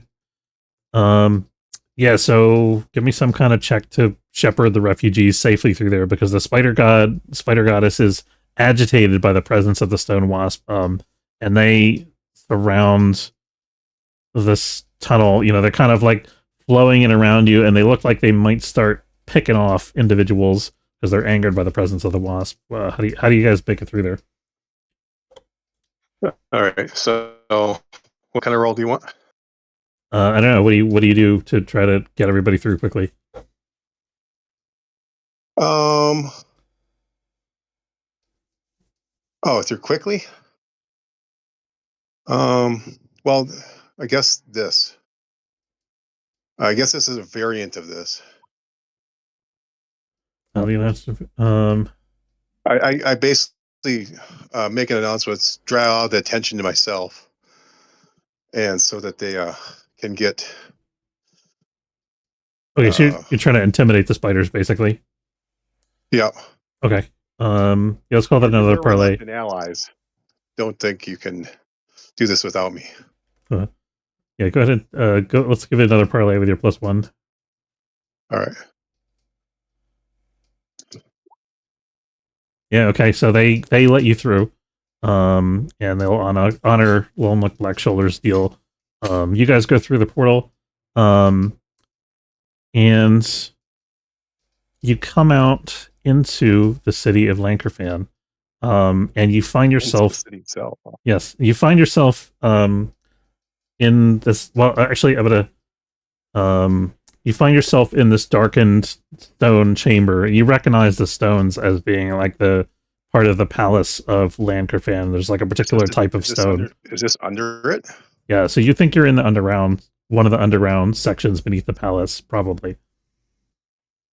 And there in the chamber with you, is you emerge through this blue-black portal from the Tane itself. And Black Shoulder immediately following you guys through the portal, he immediately seizes the Tane, and he opens the portal again from the other side, and spiders start to come through. You guys are making your way up through the city. You see, you get to a point. I'm going to say you guys emerge from this one little storage room, if that makes sense to you. Sure. Yeah, so you emerge from this one little storage room, and you hear movement in the lower levels of the palace around you, as people are like you hear a lot of noise, like there's like a crowd of people moving through. What do you do? And then the hallways ahead of you. All right.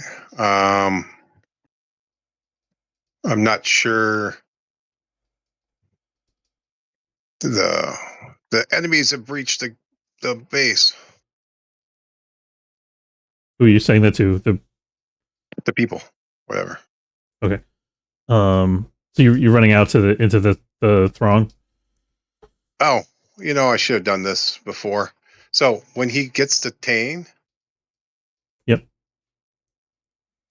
well, Yeah. Chip, then it's over.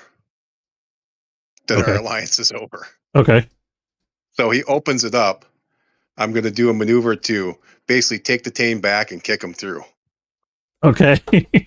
I think that's a Defy Danger Charisma first. You're trying to deceive him. All right. In order to get a cheap shot on. All right, danger charisma. That's just a charisma check, right? Yeah. I just do charisma, right?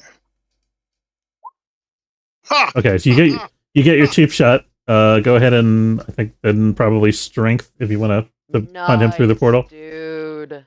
I'll try to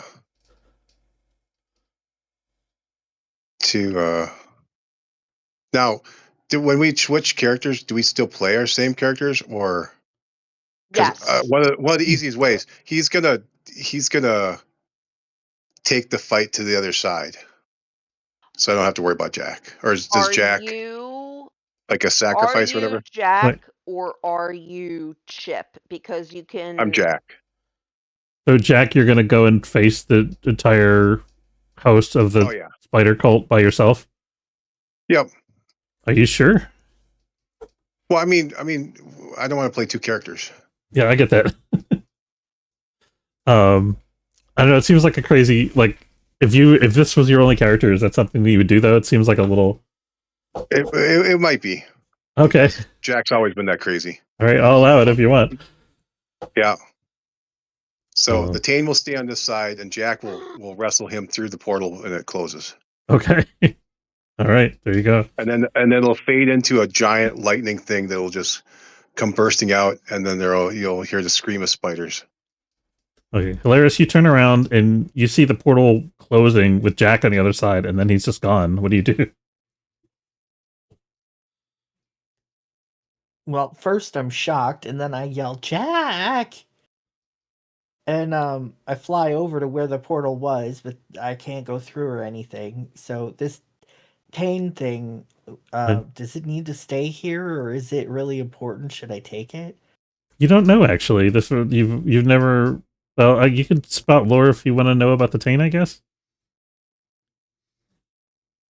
Because you did. I Then. don't know what it is, but I know that it's how I get to Jack. So I'm just gonna like shove it in my pack and pretend that I didn't and rush after the people. Okay, fair enough.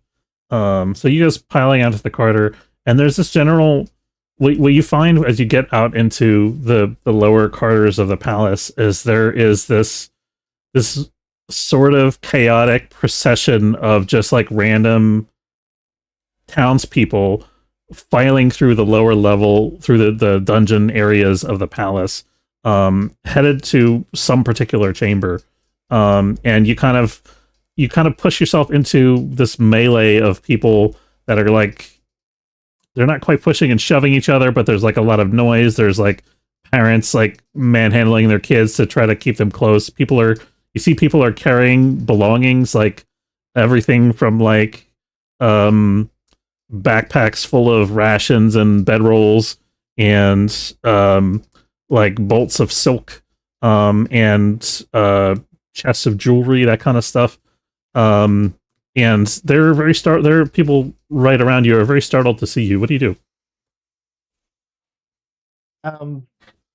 I like fly up and grab a hold of somebody as they're running, and I'm just like, hey, what's going on? This is a lot of shit you're taking with you. Where you all going? This is the city. The city has fallen. They've ordered everyone to leave. You should gather your things and go. Okay. Alrighty then. And I go back, and my things are the people I just brought with me, and so I'm fly up to Chip, and I'm like, this wasn't a great place to come to. I'll be honest, but we gotta go. Where are we? I think I don't even know. Never been there. I'm not sure I've ever been in like the bottom of this past. No, probably not. I'm like, to be honest with you, man, I don't even know. So just keep your people all together and let's follow the crowd. All right. Okay, so you guys follow the crowd, and you get to this chamber that's like down low in the dungeon, where there's just like people jam packed in shoulder to shoulder, like as tight as they can get, and they're just packing in more people and more people and more people. Are you guys going to join that press of people?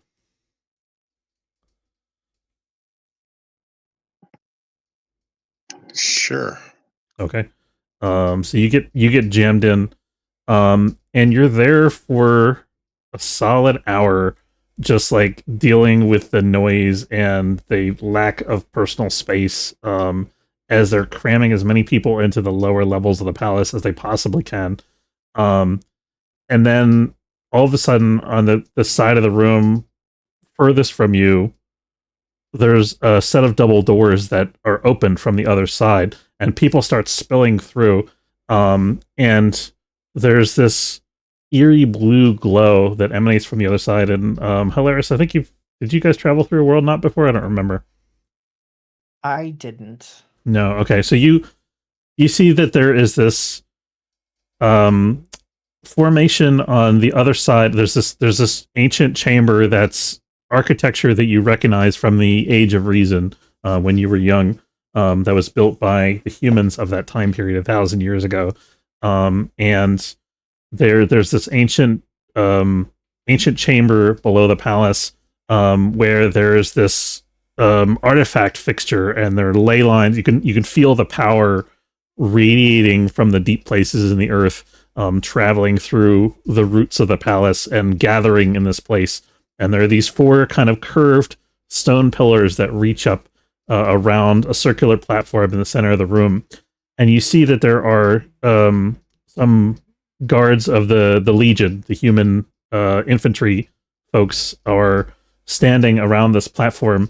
And you see people start to walk toward the platform. They're ushering people through the platform. And as people walk onto the platform, they suddenly disappear. And there's this like shimmer of light as they vanish. I'm going to fly above the heads of all the people up to one of the legionnaires and be like, Okay. where are we and where are we going? He's startled as hell to see you because he's never seen a Kaliak before. He's like, ah! And he like turns, he like sort of instinctively raises his sword. But he settles after a second when he realizes that you're not threatening him. And let's look at the world map. Okay.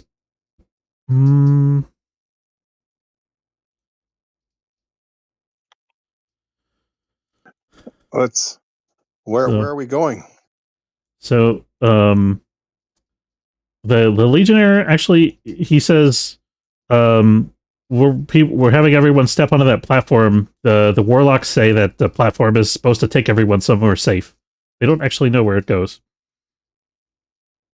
Okay, that doesn't sound great. We don't know where it goes, but we're shoving all these people through it. The Legionnaire is like, he's just another soldier. He's like, I'm shrugging, like, don't ask me.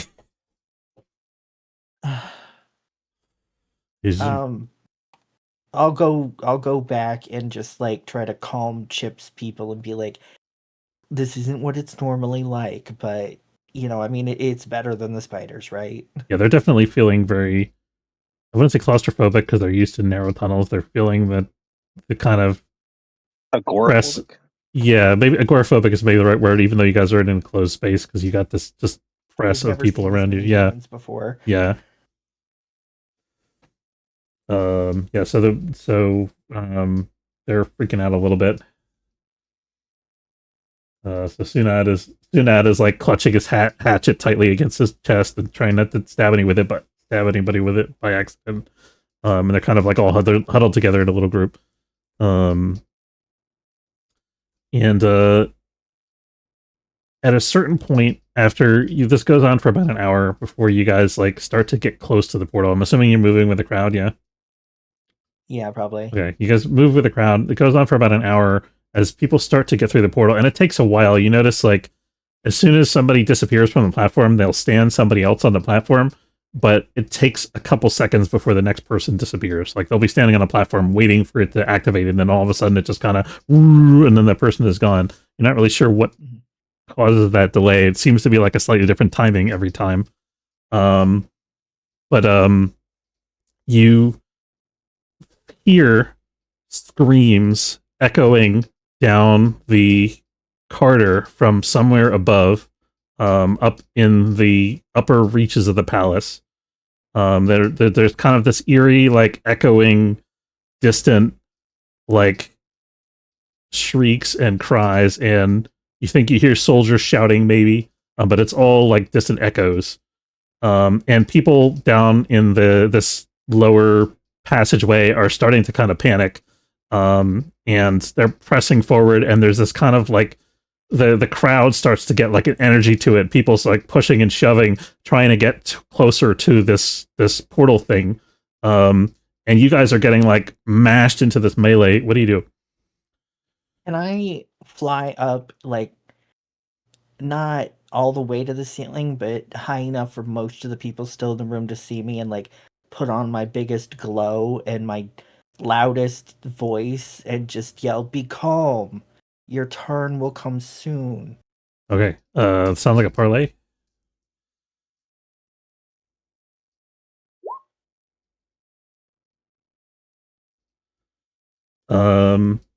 Nice. Yeah, okay. So they settle down, they see you glowing, and they're all sort of struck with wonder by your presence, and you unleash like the full power of the Kaliak to light up this chamber. And you see even the portal glows a little bit brighter as it kind of resonates with your presence.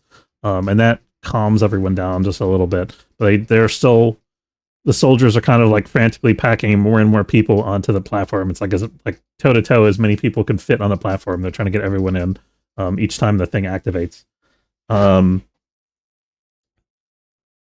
The screams start to get closer little by little over the course of the next 10 minutes. What do you guys do? Shall we go and maybe find out what those screams are? We'll have the people stay here. Are you willing to separate from your people?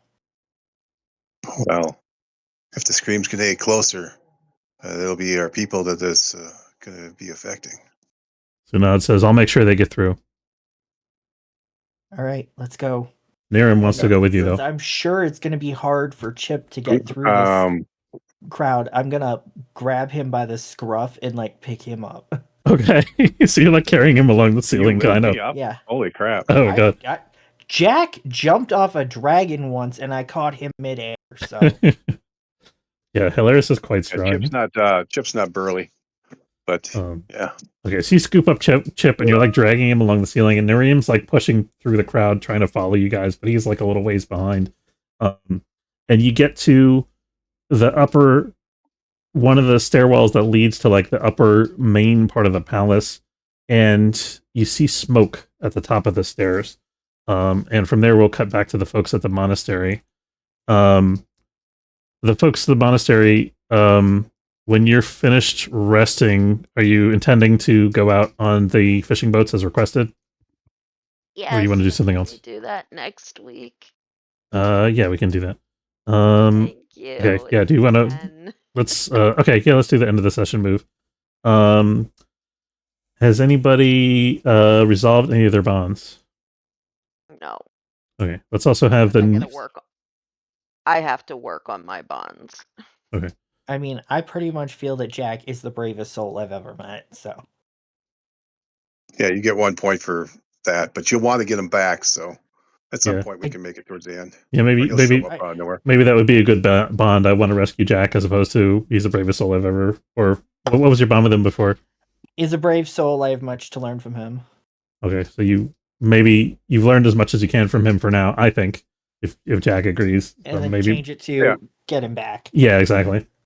Well, it's not described in the thing, but Jack made a deal with the devil and went back to the devil to pay for it.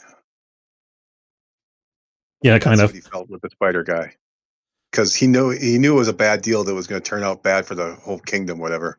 So, but he wanted to rescue the people there. So, In other words, he went to Australia. Yeah. Oh my gosh. Probably. Okay, so the market experience point for that and update that if you guys both agree with that. Did anybody else resolve? Say for a bond with Chip. Oh yeah, let's do. Chip. The queen likes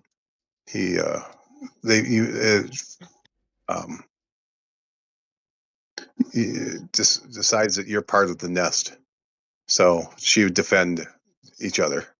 You know, how do we do that? How do we say that? Okay, so that sounds like a bond from Chip's side. Yep, Chip's side. Chip. So up to you, but Chip feels that you're part of the hive. Okay. That's interesting. I like that. I'll think of a way to describe that. Okay, so hilarious. So that's how Chip feels about you. Hilarious. How do you feel about because the bond from your end is really about how you feel about him, not how he feels about you. What is your relationship with him like?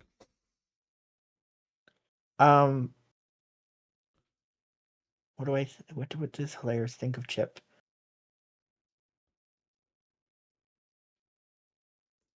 I think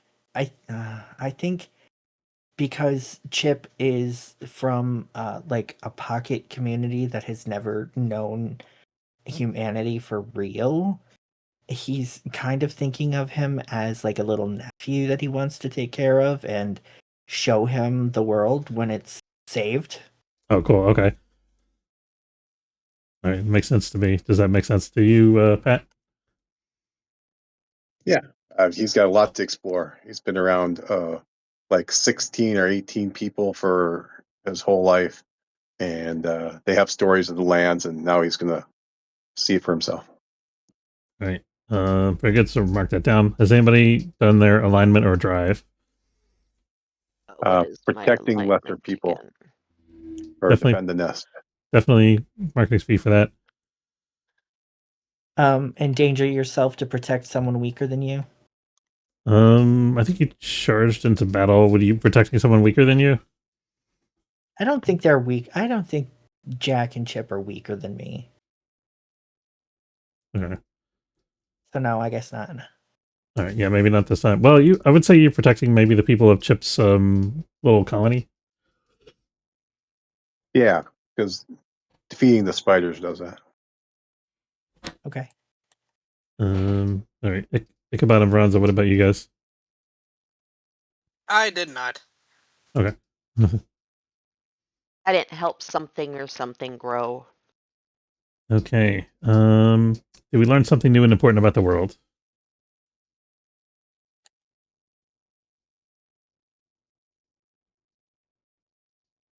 I don't think I did. You certainly did. You went to another. Yeah, but You that learned that about was a the fiend or whatever. You're actually holding a great magic item that you didn't even realize. but I didn't learn anything because I don't know what it is. Okay. What about the monastery group? Did you guys learn anything? Not really. Okay. Did we overcome a notable monster or enemy?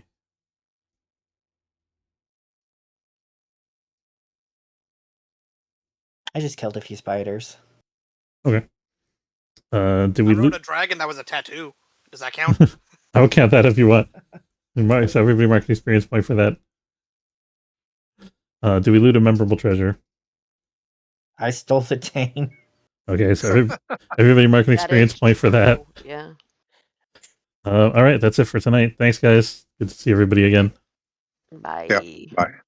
All right, we're going to wrap up the stream there. Thanks very much for watching. Hope you enjoyed. If you did, don't forget to follow if you're watching on Twitch, or subscribe. It's free if you're watching on YouTube. Have a good night, and I'll see you next time. Take care, folks.